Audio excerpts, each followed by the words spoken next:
She said, "I drained your savings to invest in my friend's crypto startup. We're going to be rich. $80,000 gone." I replied, "I trust your judgment." Then I reported it to the SEC.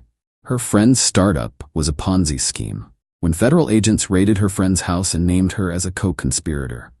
Original post I-36 male. Discovered the empty savings account on a Thursday afternoon. Was checking balances to plan for property taxes. The account that had $82,000 just last month showed $1,847. My girlfriend Jessica, 33, and I had been together 4 years, living together for 2. Not married, thank God.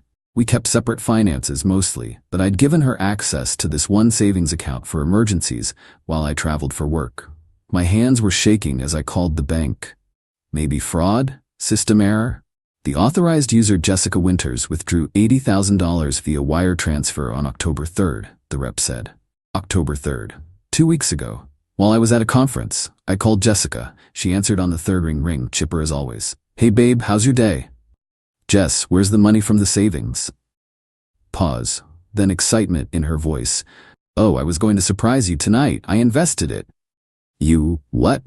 "My friend Brianna from yoga? She's launching this amazing crypto platform called NextGenCoin. It's going to revolutionize decentralized finance. She let me in as an early investor."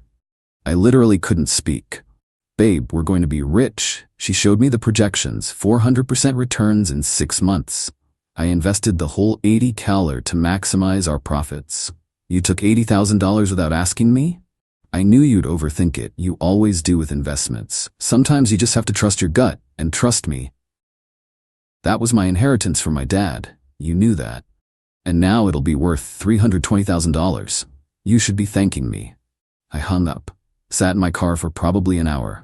Then I Googled NextGenCoin crypto platform. Nothing. Absolutely nothing. Googled Brianna Matthews cryptocurrency. Found her Instagram, full of motivational quotes, pictures of rented Lamborghinis, and posts about financial freedom. Classic scammer profile. But I didn't explode, didn't rush home for a confrontation. Instead, I called my buddy Tom, who works in financial compliance. "Tom, I need you to look into something, quietly." Update 1. 3 days later, Tom got back to me with exactly what I expected. NextGenCoin wasn't registered with any financial authority. No SEC filing, no FinCEN registration, nothing. But it got worse. "Dude, this is a textbook Ponzi scheme," Tom said. "They're promising guaranteed returns, paying old investors with new investor money. Your girlfriend's friend? She's recruiting people and getting commissions." "Commissions?" "Yeah, 15% of whatever she brings in. Your girlfriend probably doesn't know that. Or maybe she did." I was starting to wonder. Jessica came home that night bubbling with excitement, showed me a dashboard on her phone showing our investment had already grown to $84,000. "See, 4,000 in 3 days. Can you withdraw any of it?" "Why would we? It's growing. Brianna says if we leave it for the full term, we could see $1 million. Try to withdraw just the 4,000 profit." She rolled her eyes but tried. Error message. Technical maintenance. Try again in 24-48 hours. "That's weird," she said. But Brianna explained this might happen. They're upgrading their systems to handle all the new investors. I recorded her saying all this on my phone. Just voice memo running in my pocket. "Jess, this sounds like a scam." Her face went red. "You always do this. You never trust my judgment. Brianna is my friend. She wouldn't scam me." "How long have you known Brianna?" 6 months, and she's already bought a Tesla with her profits." "I've seen it." "Leased or purchased? What does that matter?" "God, you're so negative. This is why I didn't tell you." She stormed off to the bedroom. I slept on the couch and spent the night preparing. First, I screenshot everything. The website, what little existed, her dashboard, Brianna's social media, everything. Then I did something that would later prove crucial. I found other victims. Searching variations of NextGenCoin scam on Facebook, found a small group of people asking questions. "Anyone else having withdrawal issues with NextGenCoin? Is Brianna Matthews legit?" I messaged them all from a throwaway account. Within hours, I had a network of 12 people who'd invested between $10K and $100 each. All recruited by friends, all unable to withdraw anything. Total stolen approximately $800,000. Then I went to the SEC website and filed a detailed complaint. Attached everything. named Brianna Matthews as the primary perpetrator and included Jessica as a potential co-conspirator since she'd started posting about it on her social media, trying to recruit others. Was I throwing my girlfriend under the bus? Maybe. But she'd stolen $80,000 from me. The gloves were off. Update 2. 1 week later, Jessica had gone full crypto evangelist. She'd posted on Facebook, Instagram, even LinkedIn about this amazing opportunity. Her exact words: "PM me if you want to 10x your money in months, not years." Her sister called me. "Tom, Jessica's been trying to get me to invest my kids' college funds." "What's going on?" "It's a scam, Rachel. Don't give her a penny." "Are you sure?" "Dead sure. I've already reported it." Rachel was quiet. Then, she said you were jealous of her success, that you couldn't handle her making smart financial decisions without you. She stole $80,000 from my savings without telling me. What? Word spread through her family fast. Her mom called me crying, asking if it was true. Her dad wanted to know if I was pressing charges. "Not yet," I said, "but tell them not to invest anything." Meanwhile, Jessica was oblivious. She'd even convinced her coworker Miranda to invest $5,000. When I heard that, I knew I had to escalate. Called the FBI's Internet Crime Complaint Center. Filed another report. Then I called the state attorney general's office. Consumer Fraud Division was very interested, especially when I mentioned the amount and number of victims. But here's where Jessica's entitlement went nuclear. She came home with paperwork. Actual printed contracts. "I've been talking to Brianna about bringing you in as a partner. If we invest another $50,000, we get moved to the platinum tier with 600% returns. We don't have another $50,000. We could take out a home equity loan or borrow from your mom." "Absolutely not." She slammed the papers down. "You're going to feel so stupid when Brianna's company goes public. She's already talking to venture capitalists." "Name one." "They're under NDAs." "God, you know nothing about business." "I know enough not to drain someone's savings without permission." "It's called taking initiative. Maybe if you weren't so risk-averse, we'd already be wealthy." The audacity. She stole my money and was now insulting me for not letting her steal more. "You're right," I said calmly. "I trust your judgment." She blinked, surprised. "Really?" "Yeah, you clearly know what you're doing." She hugged me. "I knew you'd come around. This is going to change our lives." It certainly was, just not how she expected. Update 3. 2 weeks later. The SEC moves slower than you'd think, but the state AG's office? They were on it. Especially after I connected them with the other victims who'd all filed complaints. Jessica was still riding high, posting daily updates about building wealth and investing in your future. She'd even started a YouTube channel, Crypto Queen Jessica. Had maybe 40 subscribers, but she acted like she was the next financial guru. Brianna, meanwhile, was escalating. She announced a conference for all next-gen coin investors. $500 per ticket, but that would be credited toward your investment. Jessica bought 2 tickets without asking me. "It's in Miami. We can make it a vacation." "I'm not going." "Why are you being like this?" "Brianna says negative energy affects the blockchain algorithm."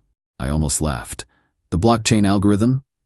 "Yes, it's all about positive manifestation combined with revolutionary technology." She'd drunk the entire pitcher of Qley. The conference was in 3 weeks. I marked my calendar, but not for the reasons she thought. That night, while Jessica was at her next-gen coin success mindset Zoom meeting, yes, that was a real thing, I got an email that made my heart race. From SEC.enforcement, sa.gov, subject, Complaint No. 224-103847. Dear Mr. Morrison, we have reviewed your submission and have opened a formal investigation into NextGen Coin and associated parties. An investigator will contact you within 48 hours. Do not alert the subjects of this investigation. I deleted the email after saving it to my cloud storage. Jessica was in the living room, laptop open, taking notes while Brianna talked about revolutionary passive income streams. I could see Brianna on the screen. Designer clothes, perfect makeup, sitting in what looked like a mansion. All funded by people like Jessica, by my money. Update 4, 3 weeks later. 2 days before the Miami conference, things moved fast. Thursday morning, 6 a.m., Jessica was still asleep. My phone rang. Unknown number. Mr. Morrison, this is Special Agent Diana Powell with the FBI. We're working with the SEC on the next-gen coin investigation. Can you come to our field office today? I went. Spent 4 hours being interviewed, providing documentation. They had everything.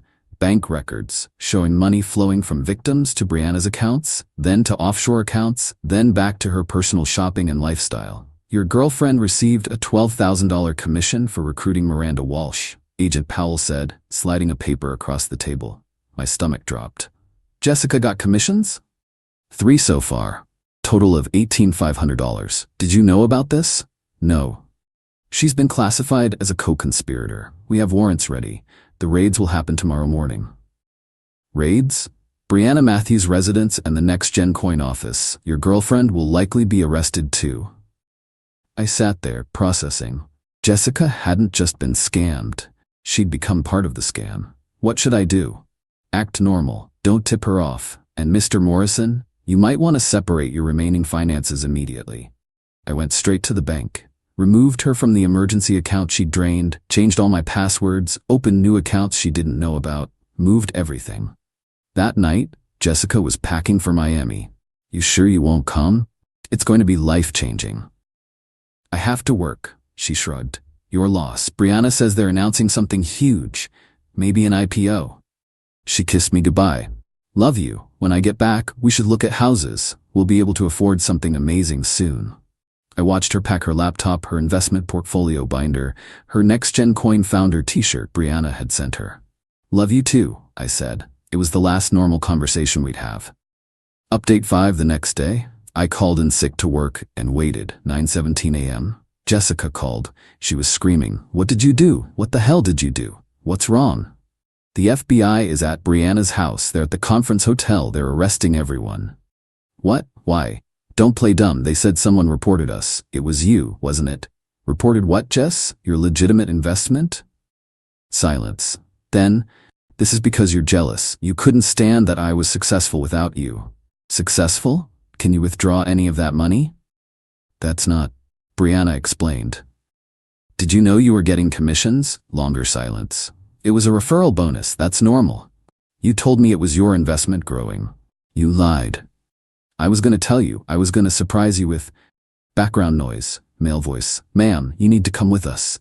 No, I didn't do anything. Tom, call a lawyer. Get me out of this.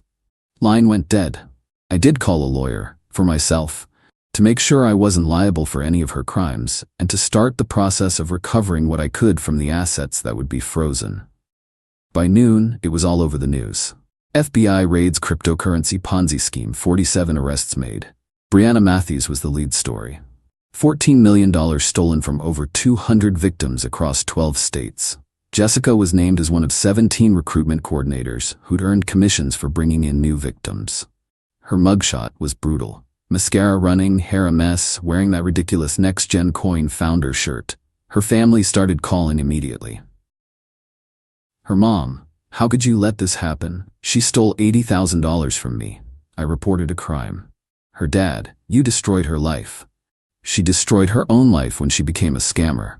Her sister Rachel was the only reasonable one. I'm sorry, Tom. She brought this on herself. Update 6, 1 week later. Jessica made bail. Her parents put up their house as collateral. She showed up at our apartment, my apartment, only my name on the lease, at 10 p.m., mascara already running. Please, Tom, please tell them it was a mistake. Tell them I didn't know. You got $18,500 in commissions. I thought it was profit sharing. You lied to me about it. I was going to surprise you. You tried to get your sister to invest her kids' college funds. I thought I was helping her. You knew.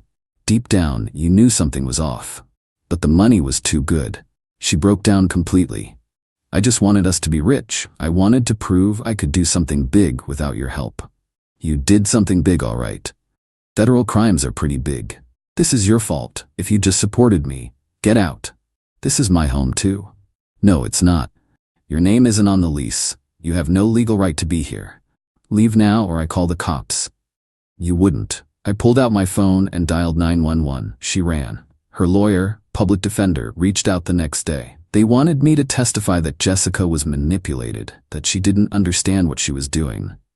Will you help her? No.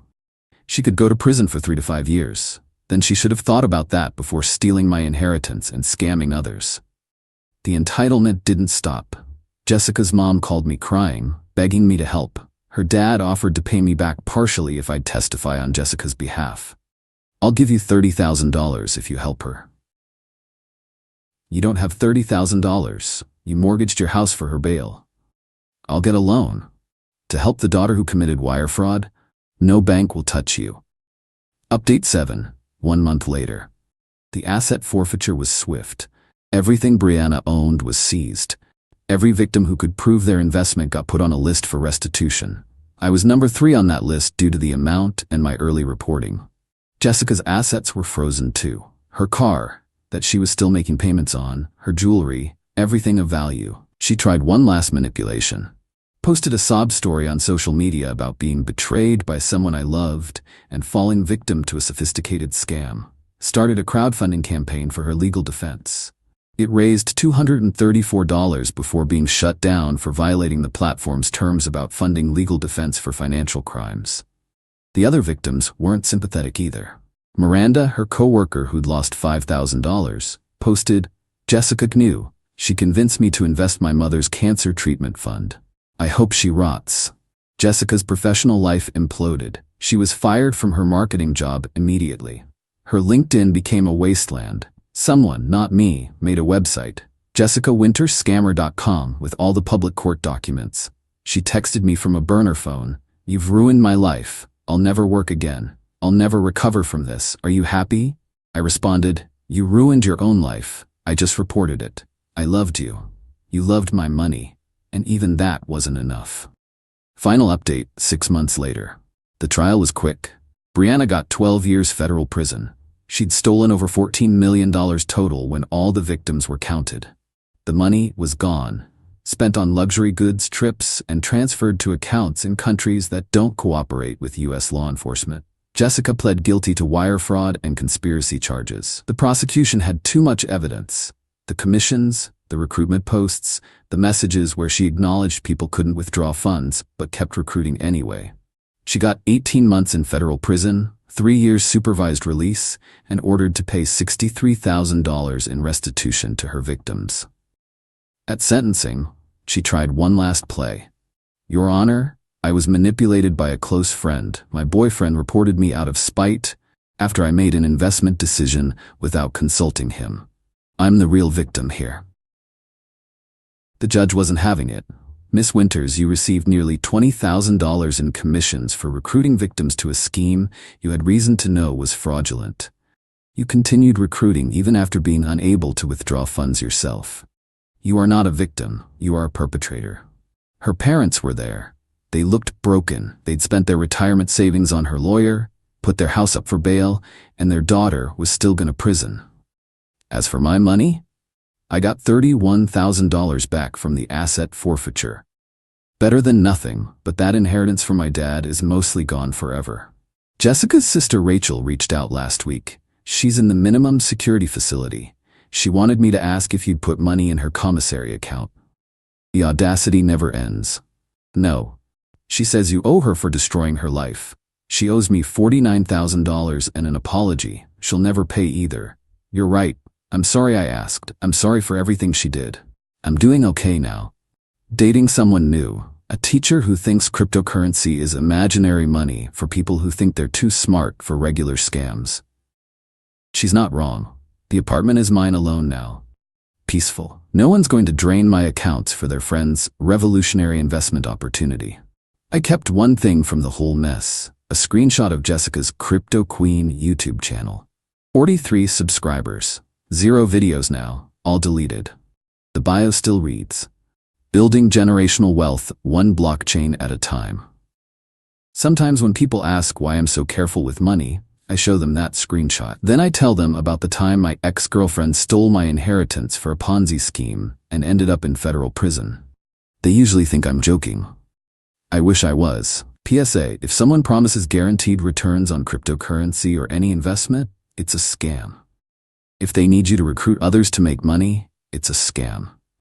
If you can't withdraw your funds whenever you want, it's a scam. And if your partner takes your life savings without asking, they're not your partner, they're a thief.